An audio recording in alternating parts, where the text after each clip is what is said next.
Dalawang menor de edad ang arestado matapos umanong nakawa ng isang paaralan sa Santa Ana, Maynila. Tatlong kasama nila ang nahuli rin. Ang tinarget daw ng dalawang menor de edad, mahigit 30 government-issued laptop. Balita hatid ni Jomar Apresto.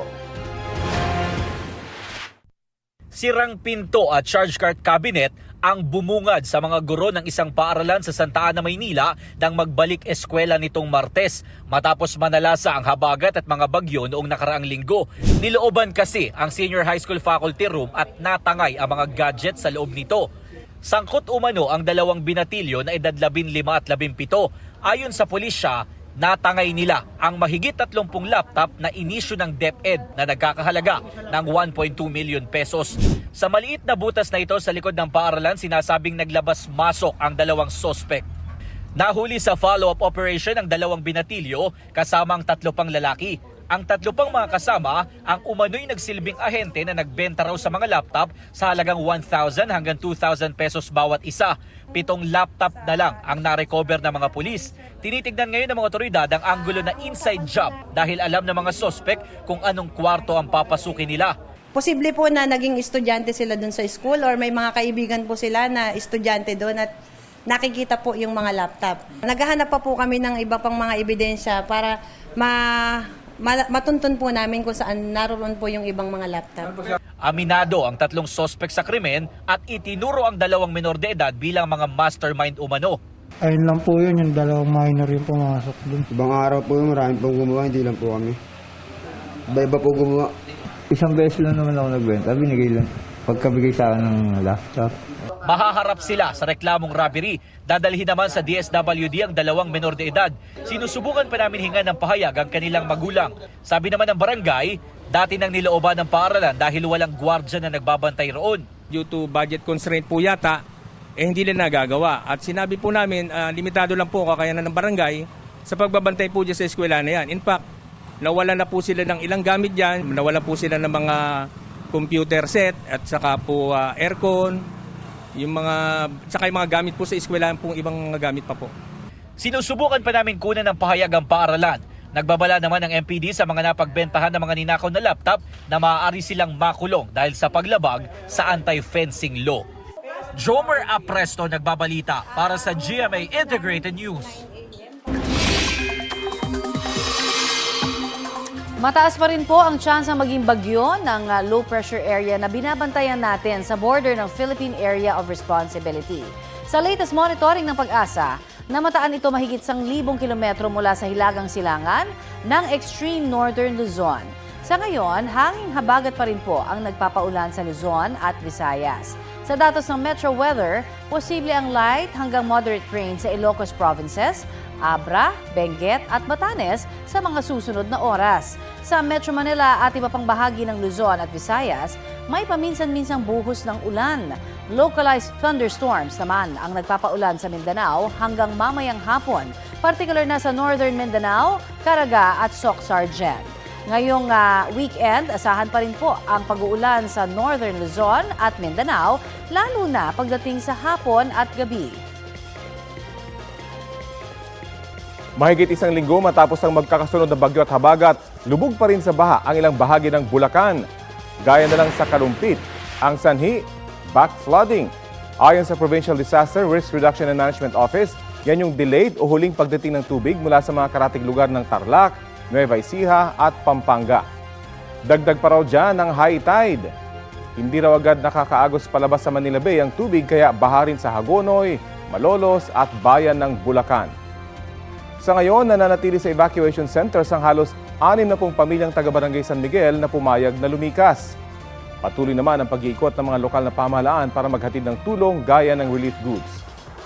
Sa Doña Damiana de Leon Macam Elementary School, 80% ng classroom ang lubog sa baha. Hybrid classes muna ang pinatutupad doon para magpatuloy ang pag-aaral ng mga estudyante. Umaasa ang mga residente na magtuloy-tuloy na ang magandang panahon at ang paghupa ng baha. Ito ang GMA Regional TV News. Iba pang maiinit na balita sa Luzon, hatid ng GMA Regional TV. Isang babae ang nabiktima ng hit and run sa Cabatuan, Isabela. Chris, kamusta ang biktima? Connie, dinala ang biktima sa ospital pero hindi na siya umabot ng buhay. Sa CCTV video, maaninag ang babae na naglalakad sa gilid ng kalsada. Ilang segundo lang, makikita rin ang ilaw mula sa isang paparating na truck na nagdire-diretso hanggang sa mabangga ang babae. Hindi huminto ang truck at nagpatuloy lang sa biyahe. Sa tulong ng backtracking ng pulisya, nadakip ang driver ng truck sa checkpoint sa Amulong, Cagayan. Wala siyang pahayag.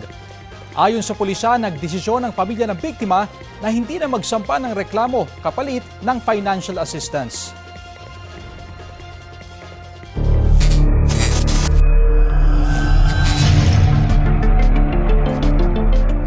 Bukod sa kanya, naniniwala si Julie Dondon Patidongan na susi sa pagresolba sa kaso ng mga nawawalang sabongero ang dalawa niyang kapatid. Nasa kustodiya na ng pulisya ang dalawa na naging tauhan din daw ng negosyanteng si Atong Ang. Balitang hatid ni Emil Sumangil. Ang lalaking ito na nakuna ng CCTV na nagwi-withdraw gamit ang ATM card ng nawawalang sabongero na si Melbert John Santos, kapatid daw ng whistleblower na si Julie Dondon Patidongan ayon sa Philippine National Police. Kapatid din daw ni Dondon ang isa sa dalawang lalaking nakuha ng ine-escortan ang nakaposas na missing sabongero na si Michael Bautista. Hawak na sila pareho ng PNP. Itong dalawang tao po na ito, hindi niya po binanggit na mga kapatid niya. Yan po ang totoo dyan. Sila raw ang missing link sa kaso ayon sa PNP. Itong tao po na ito, si Jose Patidongan, ay meron pong outstanding warrant of arrest. At yung isa po na si Elakim Patidongan, nung makuha po yan ni General Macapas mismo, na napakatahimik, walang ingay, hindi natin pinaputok sa media kasi nga gusto nating makuha itong dalawa na ito dahil naniniwala tayo ito yung mga missing link doon sa mga kaso ng missing sabongero. Nakakulong na si Jose Patidongan habang si Ellie Kim Patidongan sinampahan ng reklamo kaugnay ng paggamit ng alias sa passport. Ayon sa PNP, kailangan din kasuhan si Dondon Patidongan. Kailangan po silang sampahan ng kaso bilang mga accused, kasama po si Julie Patidongan who himself admitted na alam po niya itong mga nangyayari po na ito. The only way para po sila maging witness at ma-discharge as state witness. Pagkumpirma ni Dondon, ang kapatid niya niyang si Ella Kim ang nakuha na ng CCTV na nag-withdraw gamit ang ATM card ng nawawalang sabongero. Yung ATM na nag-withdraw ay isa kong kapatid yan dahil inutusan ng mga polis na checkin yung account kung malaki ba ang panalo o kung malaki ang kinita doon sa laban at photos daw ni Mr. Atong Ang na checkin kung totoo na malaki ang panalo nila. Kaya pinaano doon sa ATM. Okay. Yung pag-utusan yung aking kapatid. Yung pulis na ito na nag-utos dun sa kapatid mo, kasama rin sa kinasuhan nyo sa Napolcom? Yes, kasama. Pero itinanggi ni Dondon ang sinabi ng PNP na ang kapatid niyang si Jose ang isa sa mga nahuli kam na bumitbit sa nawawalang sabongero na si Bautista. Si Rogelio Roger Burican at saka si Rodilo Anigig, yun yung bumitbit. Bakit na-twist na nila ngayon? Ang height ng kapatid ko, 5'5 or 5'6. Ang binitbit nila, yung si Bautista, 5'5 ang height nun. Tingnan nyo yung video. Anong height nung bumitbit? Ayon kay Dondon, naging tauhan din ng isabong tycoon na si Atong Ang mga kapatid na sina Jose at Ella Kim. Marami raw silang alam, kaya noong 2022 ay inutusan umano sila ni Ang na magtago sa Cambodia. Pinasaksihan siya sa patayan. Kaya yan ang pinaalis ni Mr. Atong Ang dito sa bansa. Pero iba raw ang pakay umano ni Ang nang ipagawa niya ito sa dalawa. Pinapapatayan sa grupo. Sa totoo lang. Kaming tatlo ang susi talaga nito para malastas tong problema na to. Malaki ang may tulong dito. Itinanggi rin ni Dondon na inaresto ang kanyang mga kapatid sa Cambodia. Inayos anya ng DOJ ang pagpapauwi sa kanila. Hindi totoo yan. Alam ni SOG Remulla, walang arestuhan. Pinatakas ko mismo yung dalawang kapatid dahil pinapapatay ni Atong Ang doon. Wala pang payag ang kampo ni Ang. Pag-uusapan pa raw ito ng kanyang legal team ayon sa isa niyang abogado. Ayon sa PNP, nahuli ang dalawa ng PNP, CIDG, noong si Police Brigadier General Romeo Macapas pa ang namumuno. Nilinaw ng PNP na hindi sinibak bilang CIDG Director si Macapas Kasunod ng pahayag ng ilang kaanak ng mga nawawalang sabongero na pinapadiin ng ilang pulis CIDG si Patidongan bilang mastermind sa kaso. Si Macapas umano ang nag-request na mailipat ng assignment kaya nasa Police Regional Office 12 na. It would be very, very unfair po na sabihin na mayroon pong nag-utos kay Chief PNP para tanggalin po siya sa CIDG. It was the personal request of General Macapas na mailipat po siya sa region. Ang bagong upong CIDG Director na si Police Brigadier General Christopher Abrajano dumating sa undisclosed location kung saan nagsama-sama ang mga kaanak ng mga missing sabongero. Kasama si Don Don para kumpletuhin ang kanilang mga affidavit. Malinaw para sa amin ang mensahe ng ating General Abrajano na magkakaroon ng hustisya at sila ay tututok at ang direksyon ay papunta sa hustisya. Kami po ay natutuwa dahil very clear, may clarity ho doon sa pinag-uusapan namin. Kami nagpapasalamat po sa dalawang witnesses. Ito ay magkakorroborate sa mga magiging statements ni Don Don Patidongan. Emil Sumangil, nagbabalita para sa GMA Integrated News. Good news naman sa mga suki ng liquefied petroleum gas o LPG, may rollback po ang presyo niyan simula po ngayong araw. Para sa Petron, may tapyas yan na 2 pesos and 50 centavos kada kilo. 2 pesos and 45 centavos naman ang tapyas sa kada kilo ng Solane LPG. Yan na ang ika-6 na sunod na buwan ng rollback sa presyo ng LPG ngayong taon.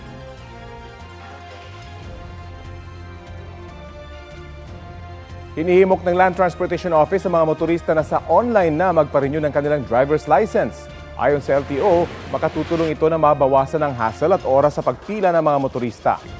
Makakaiwas din ito sa mga fixer. Pwede magpa-renew online gamit ang eGov.ph app. Operational na raw ito sa buong Pilipinas.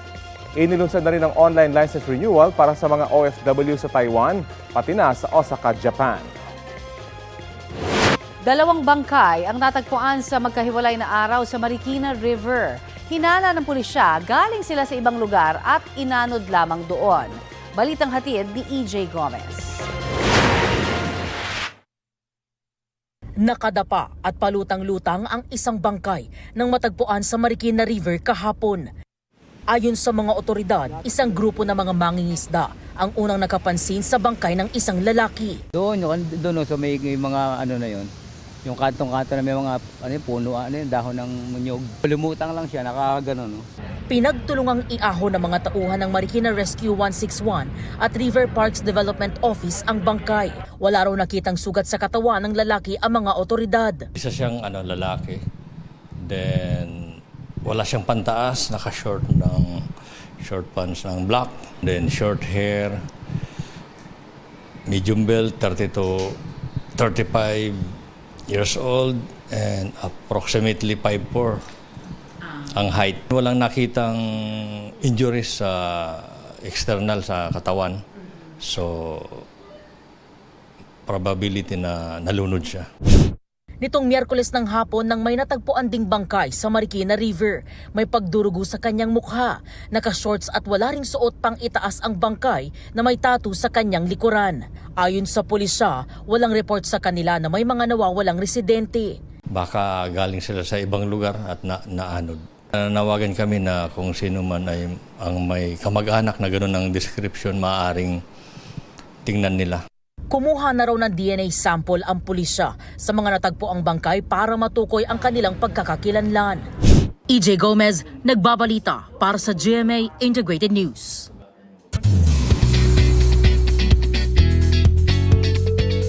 Special ang Amazing Earth at Family Feud episodes ni Kapuso Primetime King Ding Dong Dantes ngayong unang araw ng August.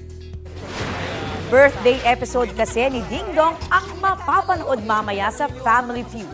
Isa sa special guests at manlalaro sa episode, si Senator Bam Aquino. 5:40 p.m. yan sa GMA. Mapapanood din mamaya ang una sa 3-part special ng Amazing Earth Philippines para sa kanilang 7th anniversary. Aalamin dyan ang mga nangyari sa huling araw ng mga dinosaur. 9:35 p.m. naman yan. Bukas, August 2, turning 45 na si Ding Dong. Kasabayan ng GMA Gala 2025 na bahagi ng 75th anniversary celebration ng GMA Network. Magdiriwang naman ng 41st birthday sa August 12 ang asawa niyang si Kapuso Primetime Queen, Marian Rivera. Advance happy birthday, Dong and Yan!